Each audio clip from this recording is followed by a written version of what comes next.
And we're back for another video on a Friday with Steph's Gaming and, of course, as always, Steven. Happy Friday, everyone. Hello. Hello. I think actually And no welcome. glitches. I think we have audio. I think the audio is working. I think the video is working. I think we may It screws up finally, every week. after 69 or 68 other episodes, I think we may finally have got it right. The Maybe. magic number is 69. How cliche. I pull my head out of my own ass, and we got it working. Cool. So first of all, that's cool. Hello everyone, and I'm smelling. I think it's a dead mouse or something died in the walls. I don't know, but there's like some stank down here.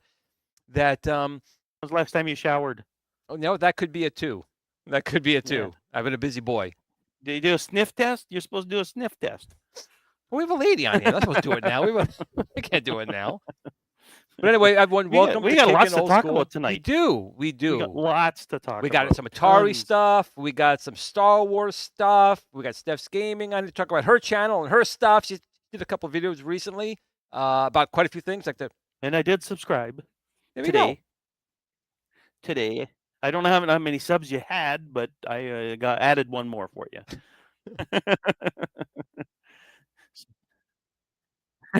That's one more than me. So excellent to you. So, Steven, go through the chat. Who we got in here today? Oh, we got all kinds of people. We got Lily. I always get this guy, Richard Waldo, JLS Gaming, Will. We got this guy named Glenn's Retro Show. I have no idea who he is. He's an asshat. Yeah, Damien, deal with it. It's like Damien Dark, I guess. I don't know. Pliskin's Run. Let's see. Goofy Foot. Hobby Hands.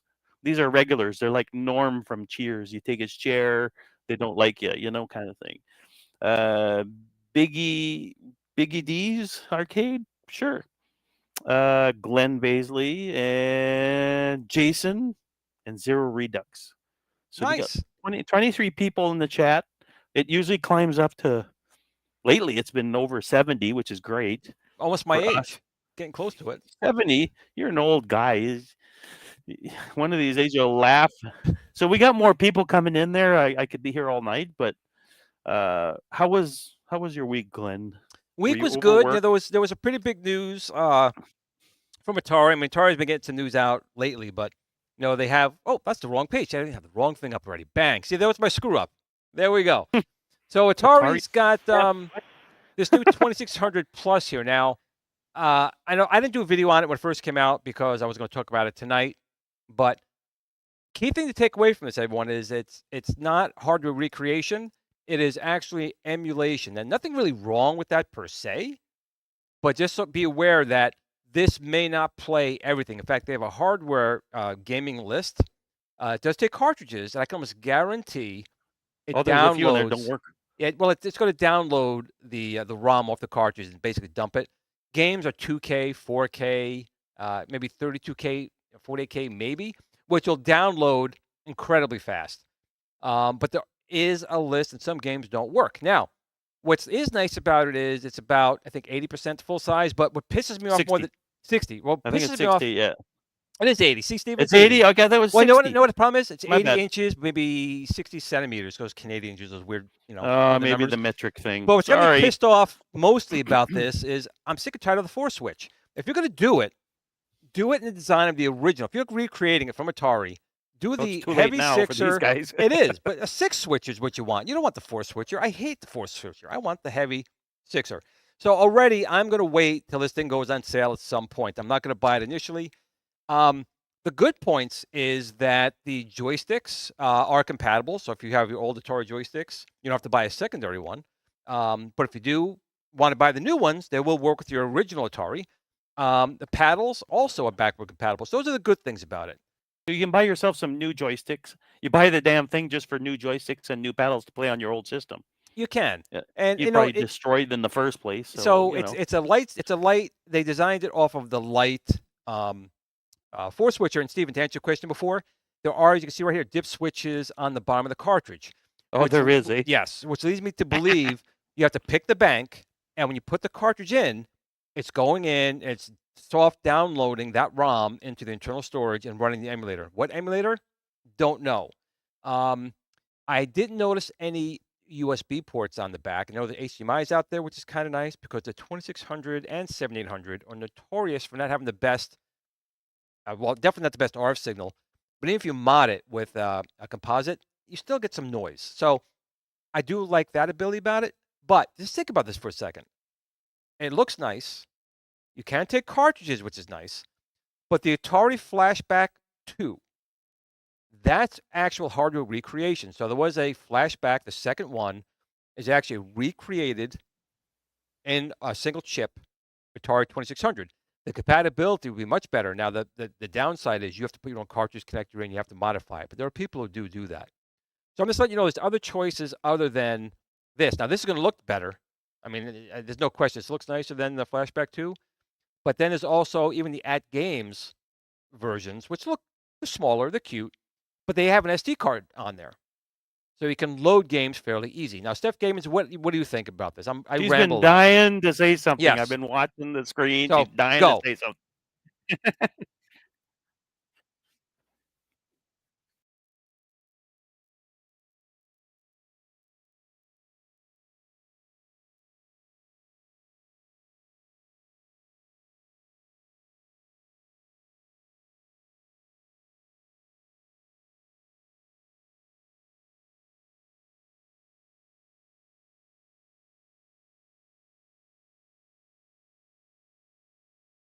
To do well because it gives an opportunity for maybe somebody else, and it won't be Nintendo, unfortunately, because that would be the creme de la creme, and I don't think they're going to go that route. But maybe somebody like Sega might do something like this. That would be really cool to release new cartridges for the Genesis, like they're releasing new cartridges for the Atari.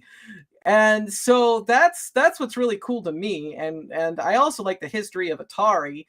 I do have a Darth Vader Atari. You get the Vader edition, the Vader edition. And just so you know, real quick here, just so you know, we did have audio issues. You guys were not being heard. So once again, Glenn got you with the audio, but we can hear you. So you're good. But I'm going to refrain from giving the middle finger here. So did everything I said? Yes, no, you were good. Repeat it. That's when it came on. That's when it came on. But Okay. but It's going to be a 2-hour show points. this tonight. Sorry. Valid points on there with that. So again, it's not horrible, but for someone like me, I think 129 with one joystick is a little much. Now, again, inside the machine, there might be an SD card slot. I'm sure maybe a Mystery Encoder or some other team might be able to hack it. It looks nice. I would rather have seen, if you're going to do this, Atari, you should have done your original unit and done a heavy 6er version with the 6 switches, not your light version right there. What's the difference on the switches? Like the 6. Why Well, do you have if you look, 6 right here in the front, if you look on there are no difficulty switches, no A/B difficulty switches. They put them on the back, which I hated. They did it for cost savings, but dumb.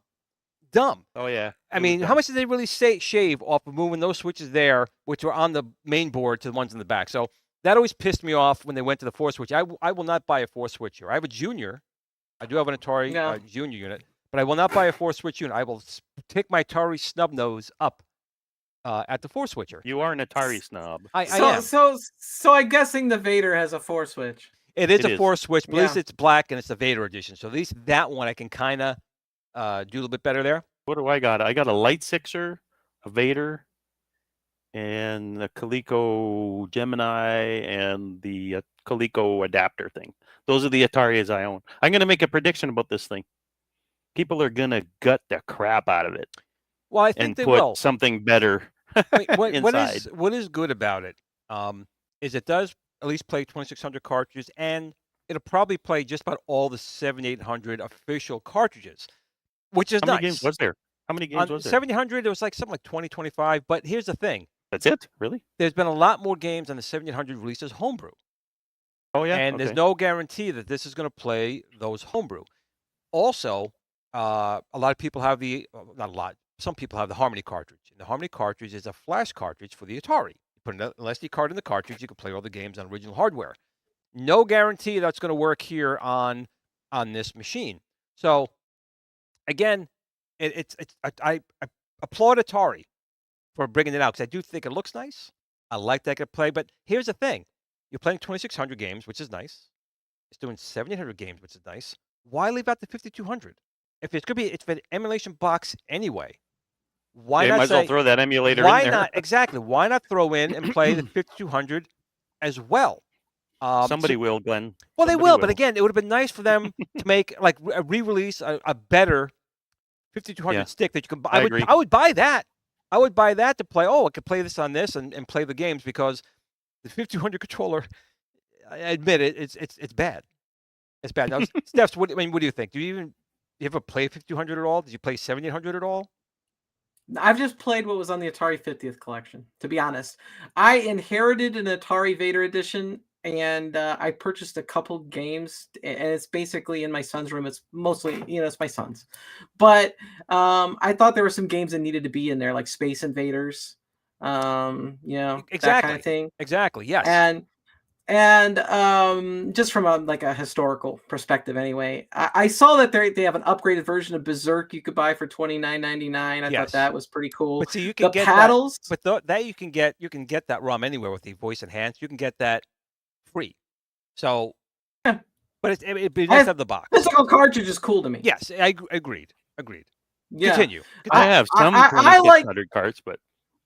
I like the idea of being able to get cartridges again, because I want the nostalgic feeling. Like if they did a Sega device where I could go buy a brand new Sega Genesis game, I would be so happy, because that the Sega Genesis means a lot to me. So like for the Atari, that's taking that step and putting that out there. That's something that I've been wishing would happen, where you could actually buy legit cartridges again, just for nostalgia, right. and but it's going to take a company like an Atari or a Sega, because you're not going to get that from like a Nintendo or a PlayStation. No, you won't. But this is even, people have to remember, this isn't even the real Atari. This Atari's been handed around and passed around a lot. So again, here's a top-down view, Steph. So you can see this is on my machine right here, your A/B switches are next to the cartridge slot. Your A/B for your player 1, player 2. On here, they moved them to the back. And again, I get that. On the light unit, they did move them onto the back. But I still think that was dumb. You should have made this look like the original release. If you're going to do this direct from Atari, it should have been an original release. You can see back here is the HDMI port, which is, again, nice, but it's an emulation box. I get it. But I don't see any... it's USB-C at the back for power. Right. And my only concern is that how do you update the emulator? I mean, if some games don't work and, eventually... USB-C probably, hooking up to your computer. Maybe. So, again, I don't know for sure, but it's not evident how to do that on here. So it's just something to think about. I didn't think the price was that bad considering how expensive things are nowadays. So I was like, oh, $129 comes with the controller, and 10 games. That's not bad. Yep. On a cart. Yep. The paddles were a really good deal. $40 for 2 paddles and the cartridge of 4 games. I thought that was with the cartridge, yes. reasonable. Okay, yes. So the paddles with the cartridge is a good deal as far as that goes. And at least I take my hat off to them for not going that games route with some of the games. We can use a joystick to move it back and forth. No, I mean, they did release a version of the at games flashback did have paddles. At least Atari saying, listen, these games need a paddle. We'll give you some games that use the paddle with the cartridge. So at least I'm taking my hat off to Atari for saying, listen, you went the kind of extra mile there. But shame on you, Atari, for doing the 4 Switch Lite Edition. That's all I had to say.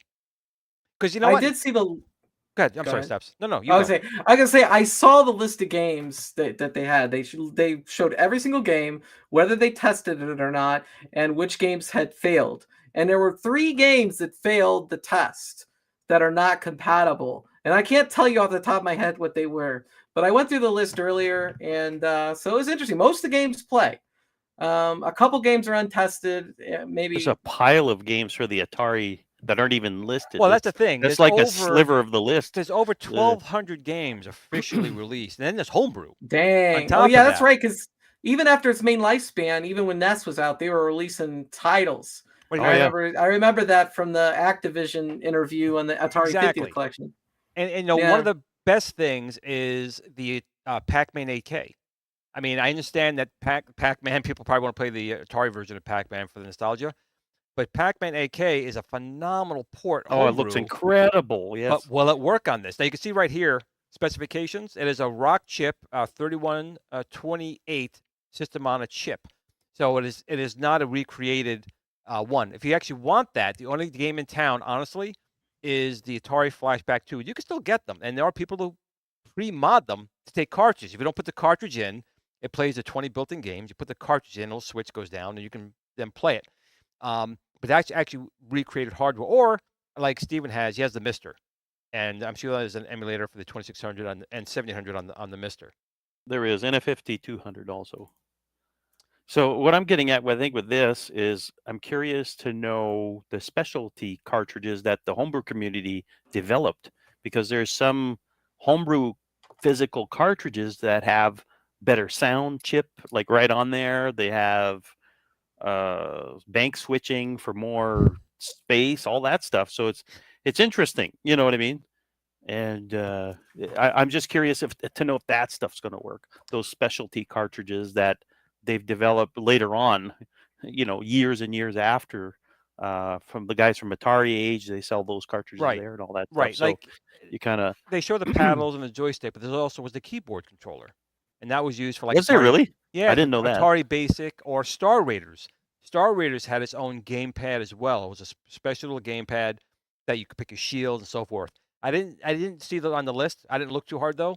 But those are games that I think are paramount that Atari should make sure, if they're not working, are working. So here's a question. More testing. Here's a question for you, Glenn. Yep. Why would they make this a download the cartridge and emulation device rather than just natively play these cartridges? Is it cheaper? Well, does it make more sense I think for them? I think in this day and age, it's cheaper to get an SoC and emulation on that than to get the TIA chip and build the Atari back from scratch. I mean, to be quite honest, there's a shit ton of parts still out there. The Atari 2600 didn't have a lot of custom components. It was just really the TIA chip, which is the television interface chip. And there's still plenty of those around, including clones. That's what Coleco did. Coleco bought a clone TIA for their Gemini console and the ColecoVision adapter. But you know what? It's a lot of chips. And what do a lot of chips mean? More cost in manufacturing. So I'm sure that's why they didn't do it. And of course, that would not give you very good HDMI out. Like I said, it's very difficult to get a good signal out of the 2600.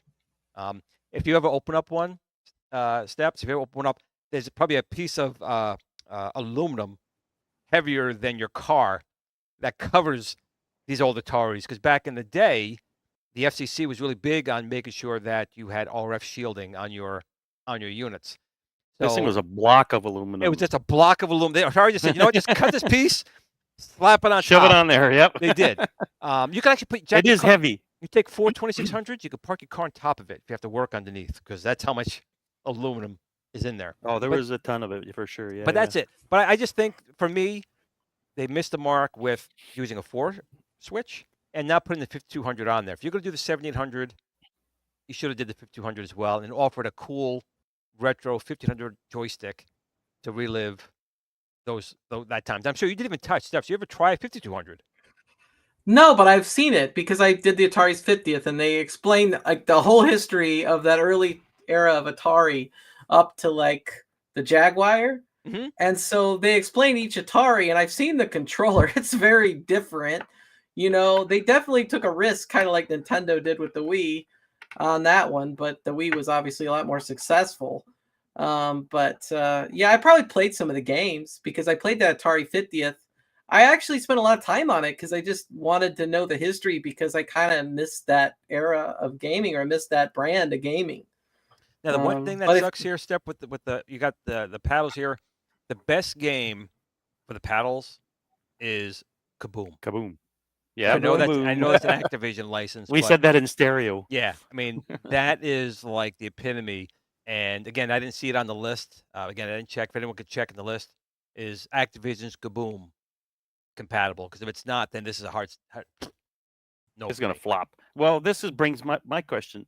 All this stuff, I'm hoping will, like, let's say you don't want the 2600 plus, but you're going to go buy a new set of paddles, the 4 games in 1, the Berserk, all that stuff. Will it work on a Vader edition machine? Yeah, exactly. It theoretically should, but that'd be kind of cool, because it's not just a one-way market. This is a frontwards and backwards market too, where you're selling these products, and it could work with your original 2600 that you have in your closet or whatever, right? Yes. So that's interesting. If it does work flawless, I think they didn't do that bad if it works 100%. Well, here's one thing I see already on this 4-in-1 game cartridge that is again a miss. You have Breakout, you have Night Driver, and Video Olympics. All of them use the paddle controller. Canyon Bomber just uses the button. That's all it uses. So they were better putting on a game that used a paddle. Like is Kaboom in there? It's too blurry for me to check. Kaboom's not there. It's only 4 games: Video Olympics, Night Driver, Breakout. Thanks. But you could have put another paddle game on there, and that definitely is not Canyon Bomber. So that was kind of dumb. Like where Upkiss read my mind. Warlords. That's the game that should have been on there, not Canyon Bomber. So again, kind of a dumb little miss. I don't know. For me. Maybe they're going to talk to people. I don't think Atari. Maybe they're going to release another cartridge to sell. You know, well, and they're like, maybe that is possible. And here's the infamous 9-pin controller that was then used on the Bally Astrocade. It was used on the Sega Master System, the Sega Commodore Genesis, 64, Amiga. Commodore 64, Amiga. This was the epitome 9-pin controller port. So in any case, so let's wrap this up. That's it. So for me right now, I'm going to wait till I see this on sale, discounted, before I actually purchase this one. The same thing I did with the PlayStation Mini. I did not buy the thing full price. I waited. That thing was heavily discounted. But when it was discounted for like $30, it was totally worth it. It still looks like a nice little unit, and it's moddable. Yep. But for the rest of it, it was like a no way. I don't think this is going to go down as low as the PlayStation Mini. Really? So what about you, Steps? Are you there at the launch, or you're taking a pass?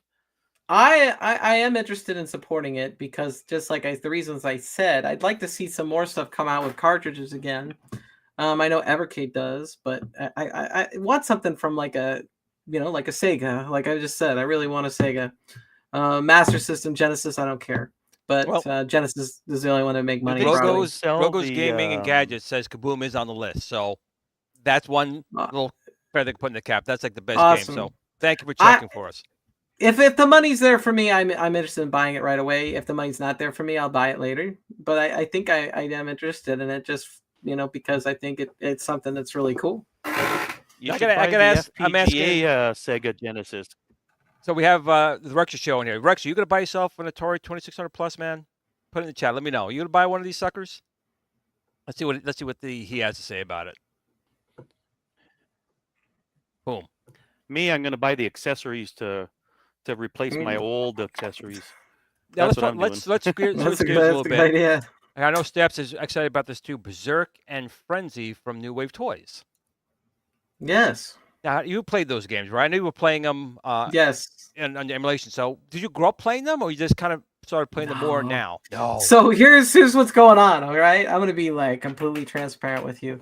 I was listening to the Pac-Man Fever album, and I didn't play. And why was that? Perhaps why were you listening to Pac-Man? Well, Fever? I've been listening to that album for a long time now, several years. But when I was doing the New Wave Toys thing where we were gonna play Berserk and Frenzy, I was thinking about the song Going Berserk on that album, which is funny enough. That's the way I originally heard of Berserk. I had never played Berserk. I heard the song before I ever played the game. Berserk. I think I'm losing my mind. Yeah. Classic. Yeah. So I wanted to play that game, and then I played it fairly recently. I played that and Frenzy. And I've done a lot of research on it because I get into history sometimes of things, and you're like, I want to know. And so that's kind of how I got into that. I just started recently playing Berserk. I've heard this song for several years because I first found that album about 7 years ago when I was just looking for Pac-Man Fever, and it's one of those albums I always put on like when I'm like in the mood for something light, or like I need to step away from Iron Maiden. It's actually or a something. really good It's like, album. It's a great album, and It's not bad. And Oh, I'll be come on. talking. I'll be talking a lot about it tomorrow on Steps Gaming because I have. I can't imagine why. Jerry Buckner from the album coming on. Buckner and Garcia, yeah. Yeah, so I'm really excited. That should be awesome. To talk with him tomorrow. I know you've talked to him before, Glenn, and I'm And just, there it is, know, right I'm there. really Boom. Make stoked. sure you're subscribed to Steps channel so you don't miss this live chat. Jerry Make Buckner sure you ask is him about Wreck-It Ralph too, by the way. Yeah, Yes. he's a really good guy. He's a really good guy. I asked him. I did a video once. I said, "Can I use your Pac-Man Fever?" He goes, yeah, just use it. Just put Pac-Man Fever on. I'm like, really? Thanks. Very nice guy. So wait, he's gonna be on tomorrow. What time? What's that? 9:00 p.m. Eastern. He's gonna do live Q&A, and then after he's on the show, Papa Brad and Mikey J Productions and myself are gonna be playing some Berserk and Frenzy.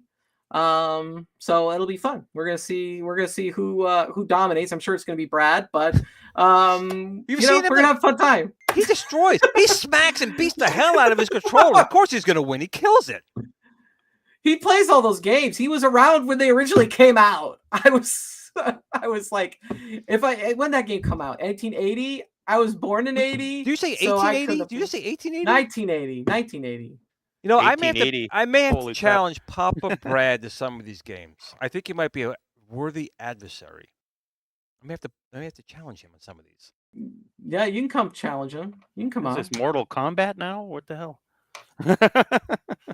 Finish him. So, were you going to get one of the New Wave Toys ones? Like, I admit, I bought both. I got Berserk and I got Frenzy because I love both those games. I admit, Berserk was in the arcade. It was one of those weird things. I walked into the arcade and just walking around here, coin detected in pocket.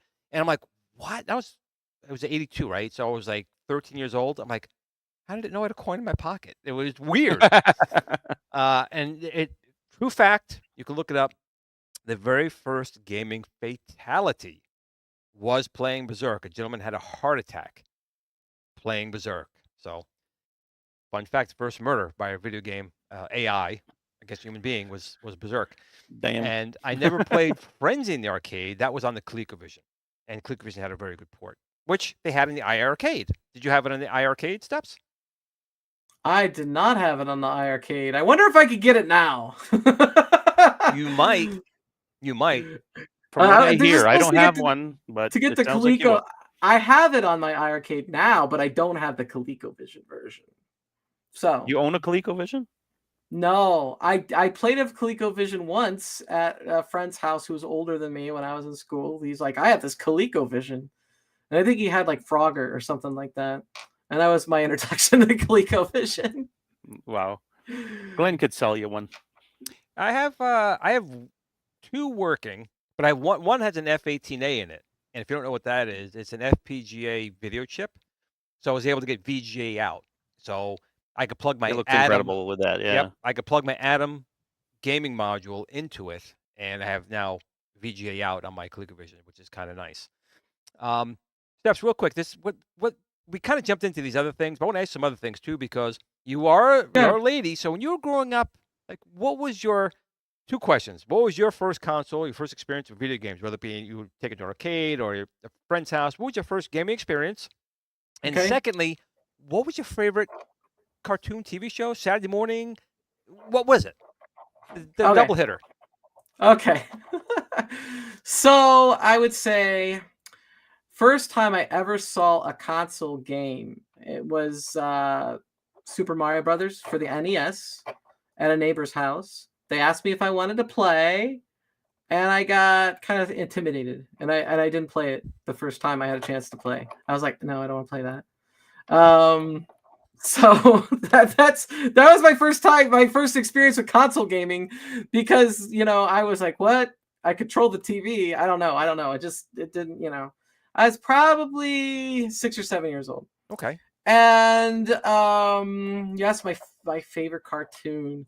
When I was really young, I used to watch the Smurfs with my dad.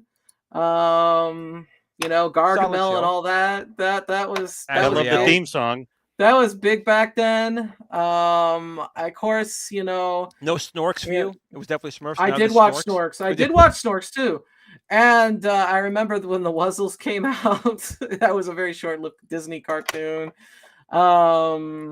When I got home from school, I would want to watch DuckTales and Rescue Rangers. Yeah, and Animaniacs. Animaniacs, that was a little bit towards the end. I started getting to the point where I was getting a little too old to, watch cartoons, I guess. So, but yeah, that was around. I would say Ninja Turtles was big. He-Man and She-Ra when I was like 5.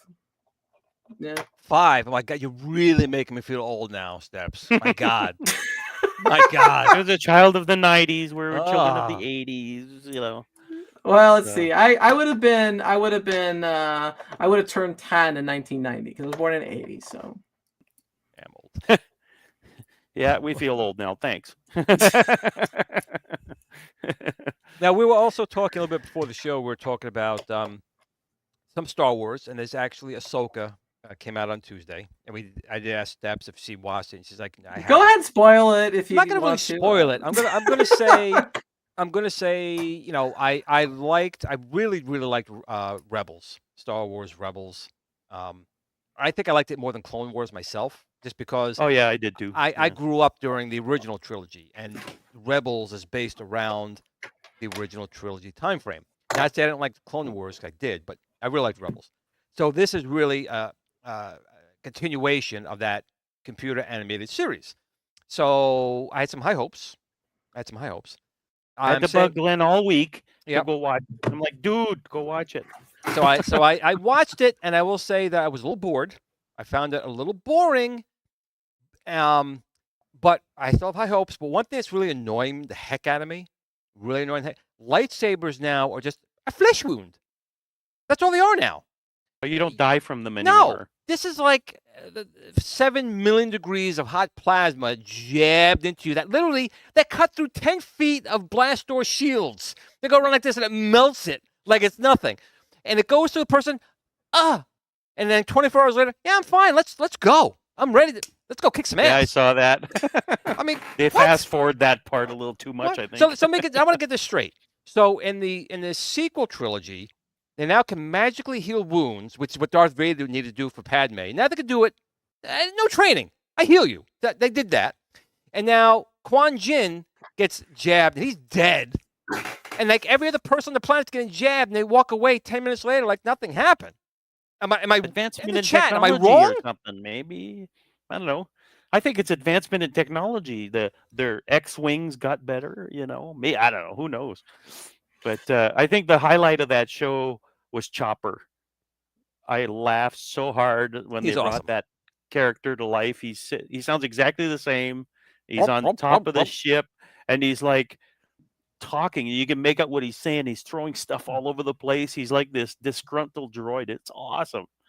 It was great. So, but we talked about this, you and I, Glenn, just before the show. Steps wasn't around, but in the credits, the internet is assuming. Okay, so Sam Witwer, for the people that don't know who Sam Witwer is. Steps, do you know who Sam Witwer is? He's an No. actor. Okay, so he played Doomsday on Smallville. He played Starkiller in Star Wars Force Unleashed. And I actually have a picture with the guy. I actually met him at the Lucas Arts booth at E3 one year. Cool. And I totally fanboyed out. I was like, it's Starkiller! Oh my God! And people are looking at me like what I was talking about was. But anyways, he's in the credits of Ahsoka. And people are theorizing that Inquisitor is him. The one in the body armor with the space shield. The body armor and the double lightsaber with that spins around and boomerangs or whatever. So people are theorizing he may be coming back as canon and all that stuff. So, and me and Glenn were talking about it before. He was so overpowered he'd bring down a Star Destroyer with his bare hands. Right. I think that's a bit much, but he totally annihilated everybody in this series. So, but I like it. I didn't think it was that bad. Well, it's better than I thought the first episode was season slow. 3. It was better than Mandalorian season 3. I'll give it that. Oh yeah, for sure. But I think the first episode dragged on, but the second one was a lot better, for sure. So, Steps, what dominate with Star Wars? What's your movie? Was it Harry Potter? Was it Indiana Jones? Was it something else? What is like your go-to movie that you can go back and watch again and again and again? Okay, so if we're talking, I'm going to give you a trilogy answer. I'm going to give you like my favorite movie. Okay. All right. Like my favorite movie is What About Bob? I love What About Bob? I think it's absolutely hilarious. I got an autographed What About Bob poster by Richard Dreyfuss. Nice. Wow. Yeah, I met Richard Dreyfuss, and this is a good story. So I'll try to make it quick because I know we can't be here forever. But he was at the Days of the Dead convention, and he was there for Jaws. And he had posters for all these popular movies he did. Mr. Holland's Opus, Close Encounters, Jaws, stuff like that. And I wanted What About Bob? And he didn't have What About Bob. So I went looking around this horror convention, trying to find a movie poster for What About Bob. I find one, I buy it, I get in line. Richard Dreyfuss's wife is there, and she looks at me. She goes, "Where did you get that poster?" And I'm like, I bought it at this poster stand. I think it's the only one. She's like, "We're all sold out." And I go, "Well, I don't think they have any more." And then she leaves me alone, and it dawns on me. She goes, "She does not want me to have this poster." I'm like, okay, so that means Richard not supposed to exist, or I was like, Richard Dreyfuss must be triggered by What About Bob posters. That's just like the impression I got. So I get up to Richard Dreyfuss, and he looks at me and he goes, "The first thing I usually do with What About Bob posters is scribble all over Bill Murray." Because he threw an ashtray at me when we were filming What About Bob. The man's a jerk. And I'm like, you know what? I heard he was a complete jerk too. I've heard that from several people. But you know what? This movie is absolutely hilarious, and it wouldn't nearly have been as funny if it wasn't for you, Richard Dreyfuss. And he goes, "You need to tell him that." And I go, "I will." And he signed my What About Bob poster, and he didn't scribble all over it. That's my story. That's an awesome story. Meeting Richard Dreyfuss. I heard a lot. I heard a lot of things about Bill Murray being a little bit of a troubled soul with other actors. But real quick, Zod Ryder did send us a super chat. I just want to read this real quick. So Zod Ryder, thank you. Too much. No, there is people that are talking about that actually, Zod. Too much drinking here. About that. It's a suit is. If we look at what was it, Star Wars Theory, he actually pulls it up, and it's very similar suit. Is It's it? different a little bit. Yeah. It's very similar. It's when you go to the Force Unleashed. I think the second one where you can go dark side, light side. Right. That's the dark side suit, if I'm not mistaken. So yeah.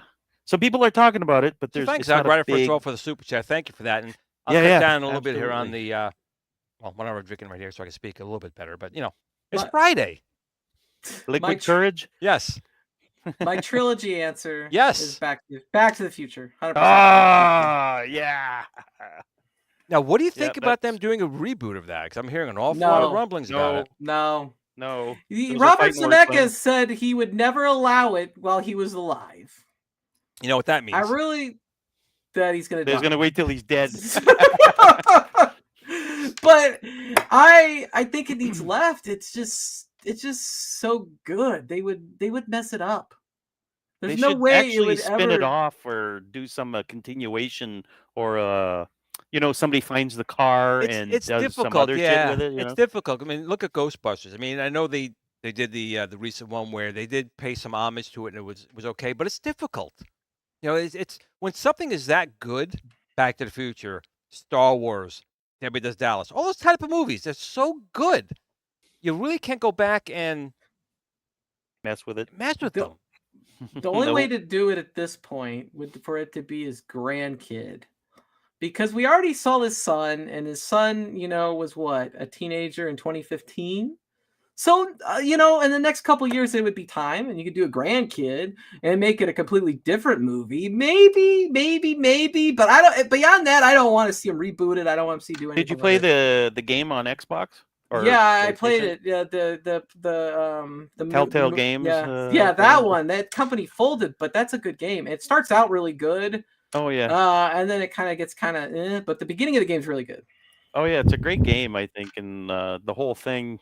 I think what they should do is if they do not a reboot, but like a spin-off, I guess we'll call it, is just have some guy make his own time machine and then he messes up the past movie. Like in other words, he goes back there and he's like, That could be like you Bill know, and stuff Ted. like What if that. Bill and Ted and Doc Brown, like they met somewhere? That'd Like, be awesome. dude. Yeah. He's like, what's wrong with you kids, dude? Yeah. We got a super chat there. With Oh, Hobby we didn't Hands. see it. Go read it, please. Luke, move a black hole, but dies using the Force hologram. Okay. I don't get that I'm one, not Hubby sure. Hands. What does that mean? Luke, move Maybe a black rephrase hole, it or but something. it And dies, then we'll use put it up. Force hologram. I don't know. Maybe I got to drink a little bit more. Maybe it'll make more sense then. But thank you for Maybe the that's super chat. maybe he's talking about pornographic movie or something. The black. I don't I know. don't know. I don't know. But the black hole's a Disney movie. It like, is. Well, they I own don't Star get it. Wars. Do they own Back to the Future too? He That's moved Universal. the black hole. Universal, yeah. That's safe. So Luke You- moved the black hole. In Really? space? That must be in the Legends gotta be. books. Yeah, I don't know if it's I don't know. Since you're Star Wars freaks, I wanted to ask you, like, is there a point where there's just too much Star Wars? It seems like they have a new series coming out, like just as the other one ends. They're like, here's another. It's like a continuous. Oh, Star don't get Wars. us started on Yeah. Okay. that gets the old crank going. Yeah, I think now that Kathleen Kennedy is joining John D on the unemployment line, I think a lot of those shows might be snuffed because I do think it's becoming now oversaturation. I really do. Star Wars was always an event. Oh, and here comes Jen with her. She does it all the time. Battle Trek Wars. That's Battlestar Galactica, Star Trek, and Star Wars. So she calls them Battle Trek Wars, and she's done with it. But I do think, like, Disney paid what, $4 billion for the franchise. They're trying to milk every dime, but I think they are doing too much and they're streaming too much. Like the Obi-Wan Kenobi series dragged on. It was supposed to be a movie. I think as a movie cut down in like a 2.5 hour movie, it would have been great. It would have been great. The series Hubby coming out with Hands, another season, I hear. yeah, I don't know. It makes me Hobby sad. Hands rephrased his thing by the way. Oh, okay, here we go. Boom. Luke moved the Luke black moved the hole, black but then hole. dies in episode 11. Or is that 11? When he forces holograms to 9. the planet. 9. Holograms to the planet. Okay. That works. Thanks, Sure. Hobby Hands. You don't have to do a super chat. You can say, Glenn, I want to read I the other one. thought he died in episode 8. He really died, honestly, in episode 7 because 8, 9, and 10 don't friggin' exist, or whatever it is. 7, 8, 9 don't friggin' exist in my world. The sequel trilogy Does is not dead exist. to Glenn and I. I thought the first one was good. The first one You know Disney why? did was good, and You know why it then was after good? that they ruined it. They No. freaking ruined it. No, after do you know that. why it was good? Because you basically you paid again to watch A New Hope. You paid money in the theater to watch A New Hope all over again with new special effects. They suckered you. That's why it was good. It was A New Hope. Because you redone. still destroyed a big thing, a big weapon thingy-mabob. You still had a super-powered person. Too bad sucked Luke after couldn't that. force the remove for Kathleen Kennedy. So yeah, we all wish that whole thing would happen, but hey. So yesterday, I think it was yesterday, Kongs or Us, had it on his channel opening up the guns of the Time Crisis. What cheap pieces of garbage were those guns? And if you haven't seen the video, please go to Kongs or Us. He did a video, Time Crisis. He opens up the controller, and it doesn't have force feedback per se when you shoot. When you pull the trigger, there's a gear. There's a gear that gives you that one-shot feeling. But if you hold the trigger, you don't feel anything anymore. So you got to constantly go this. And he was saying it was killing his finger. Your carpal tunnel with that. So to me, I mean, they really for $800. It's $800, right, for this cabinet, right? $799. $750 plus tax, as Rexer says. You can't tell me it's not $800 because of taxes. So and it's still a 17-inch screen in 2023, 2024. They're still giving you a 17-inch monitor. They're not giving you force haptic feedback. Even a rumble pack. At least put a rumble pack in there. That's just a motor, something. So that again is showing Arcade One Up really doesn't care. They're just doing it to milk and they're cranking this stuff out, dude. That's all they're doing. You know. Yeah. I know for a fact it's not really. I don't want to be. I'm not going to say it. I know something for a fact. I'm going to get sued by Arcade One. I'm going to keep my mouth shut on this one. But let's just say that they could have done better, especially for that kind of money. We'll leave it at that. I don't feel like having another lawsuit from. Although John D's not here around to threaten me with it, so I guess that's a plus. That's good. They might bring him out of retirement. Anyway, now was that? But are you like interested in Time Crisis? Would that be something if you could, would you want that type of game? Do you want light gun games? I know you like light guns. I know. It would be cool if it was like it had a 19-inch screen. It was made of better materials. Like if that thing came with Sinden guns and a 19-inch screen and at that price, maybe. Well, let me play devil's advocate here a little bit. So I don't have an Arcade One Up, but I remember the Star Wars machine being about that much money. And this, how do they compare both of them as in quality? Like, as I know, the Star Wars had a unique yoke controller that you had to replace with the GRS one anyways. And you know what I mean? Like, what's the comparison? Like, I don't know much about the two cabinets or anything, but it kind of seems weird that you would have paid more money on the license on the Star Wars one than really Time Crisis. What's Namco Time Crisis? Yeah, I Namco think that or whatever they didn't. I think they're milking something that's not there in a sense, like Star Wars. You could see, okay, they got to pay the license of Star Wars. They got to, et cetera, Disney's expensive. There's no question. And you're getting 3 games in one cabinet. 4 Time Crisis. 4 games.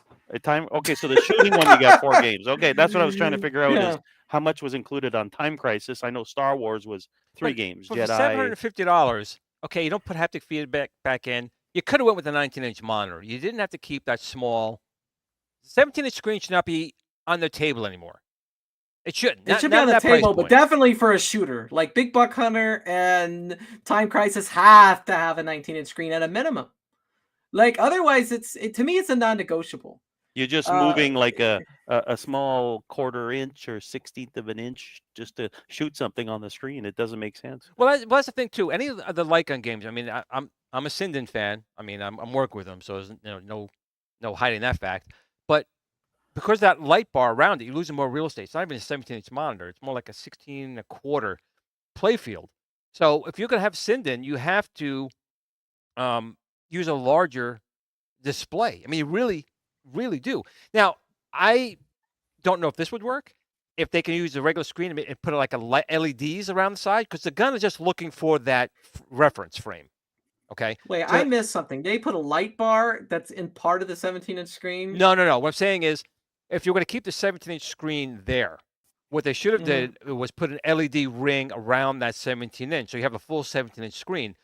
The Sinden is just looking for that light area, that white area. Doesn't necessarily have to be on the screen. It doesn't care. It's a camera. So if you would put LEDs, white LEDs around the 17-inch screen, that would have given you at least 17 inches, not being taken away by the white area that the Sinden needs. You know what I'm saying? You put LEDs, white LEDs around that screen for it to reference.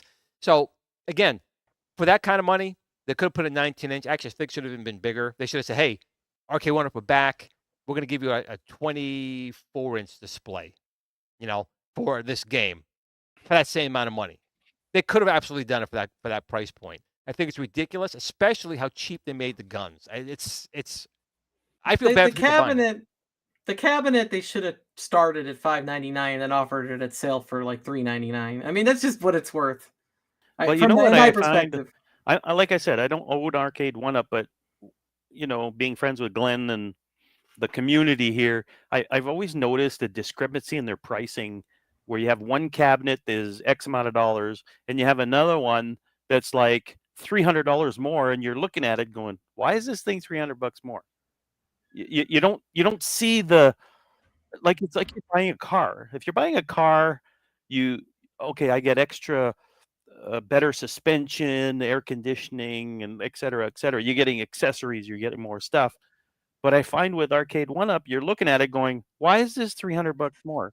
It's like 19K Fox just put in his comments, the price is artificial. Yeah. They put whatever price they want on it because Namco they have a working relationship with Namco. Right. They make their money. All their money's made on Pac-Man. If you look at it, Pac-Man's at multiple retailers and all their other stuff is not. Right. So Galaga and Pac-Man, it just doesn't make sense to me. You know what I'm saying? Like with all the, I don't know. They have a relationship with Namco. They didn't overpay for that license. There's no way. Well, that's what I mean. It's almost like Star Wars. I could see if the license was more money, whatever. But I find that it's different every cabinet.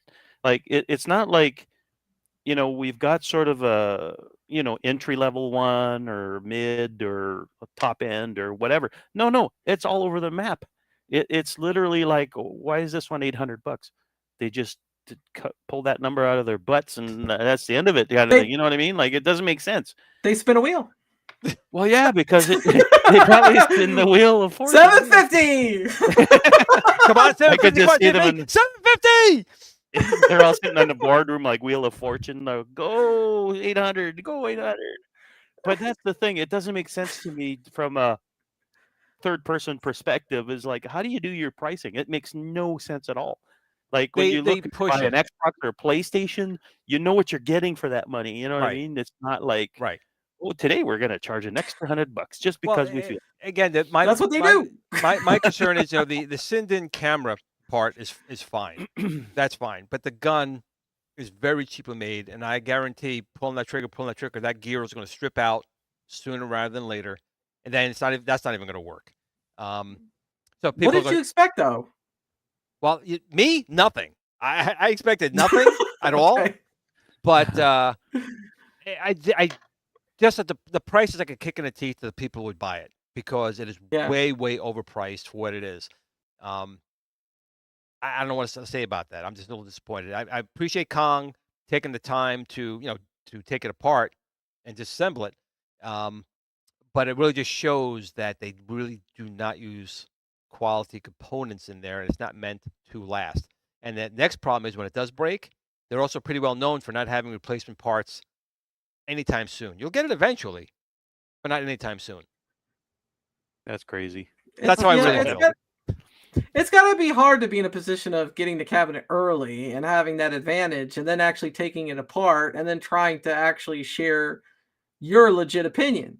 Because at that point, I mean, he's getting another cabinet probably sent them ever again. 19K Fox, Kong, 19K Fox, Kongs, they they're going to speak their mind. They're going to Yeah. Rexer, as they should. right? You know, They do. But it's not always easy because it is a tightrope. Now, am I saying too much that the company's now going to be ticked off? But the company shouldn't do that. The company should be listening to that feedback and you know what? Maybe we need to make a quick adjustment on something. I remember when not Mortal Kombat, Killer Instinct was coming out, and oh my god, I'm drawing a blank right now. Twisted Gaming.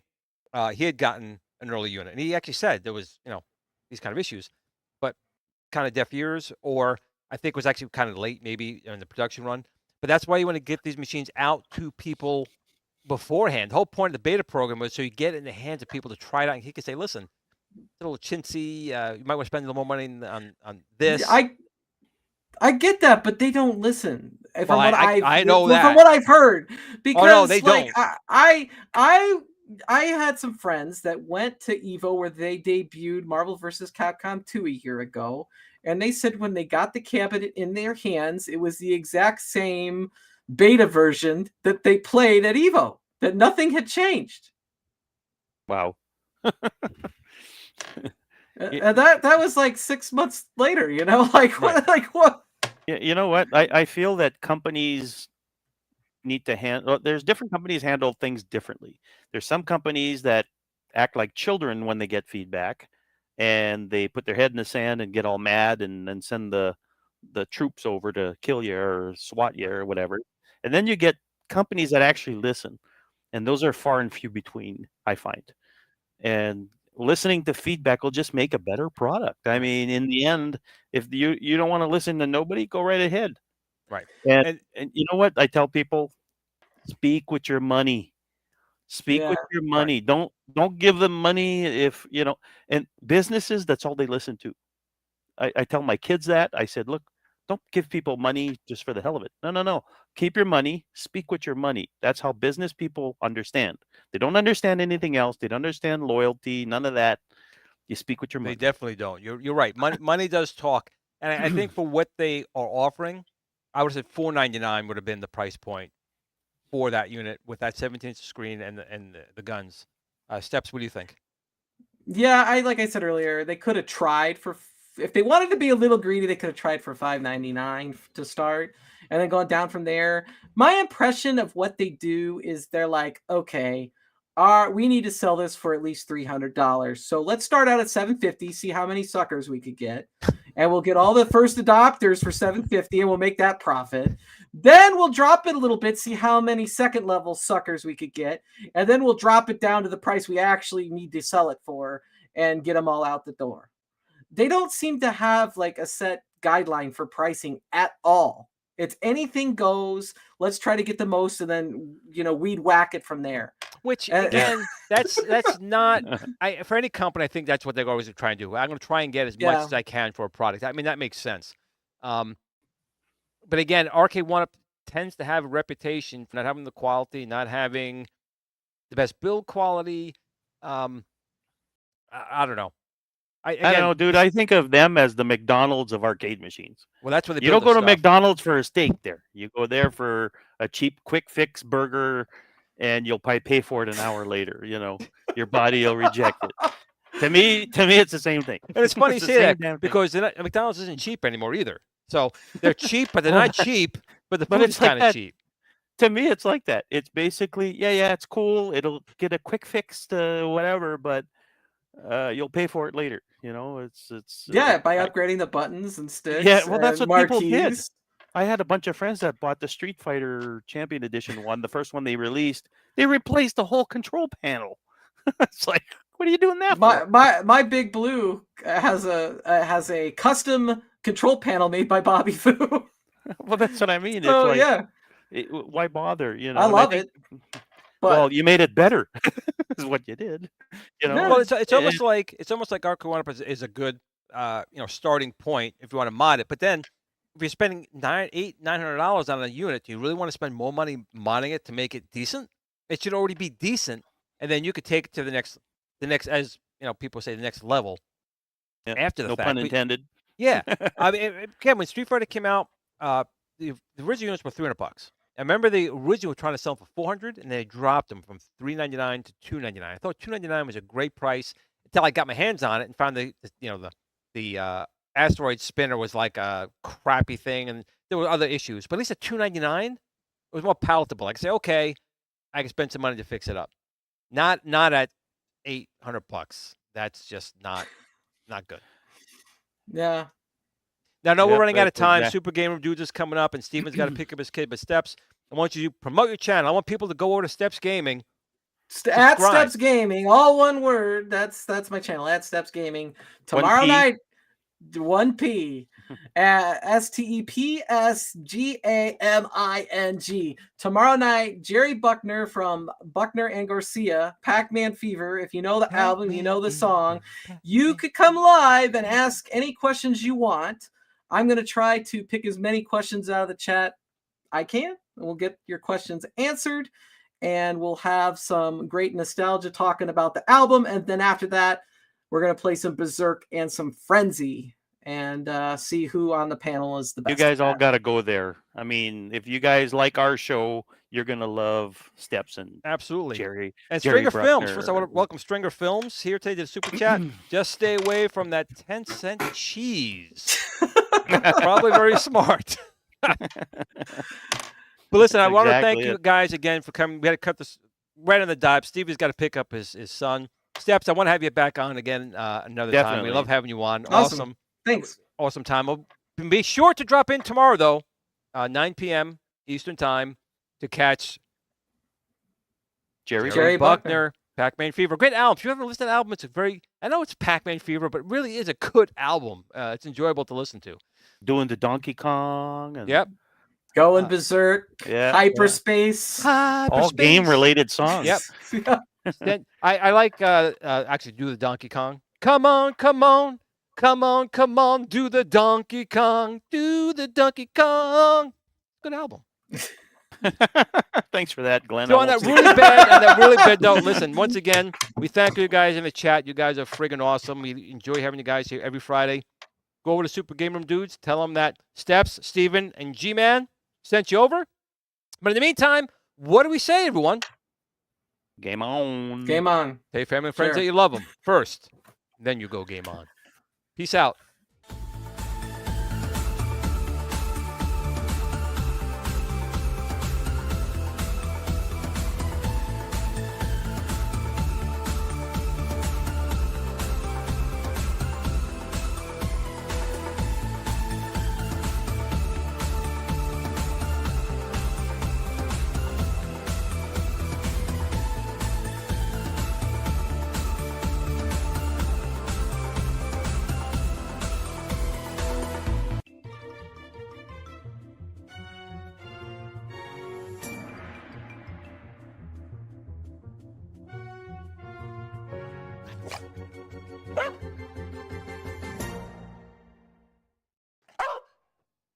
Game on.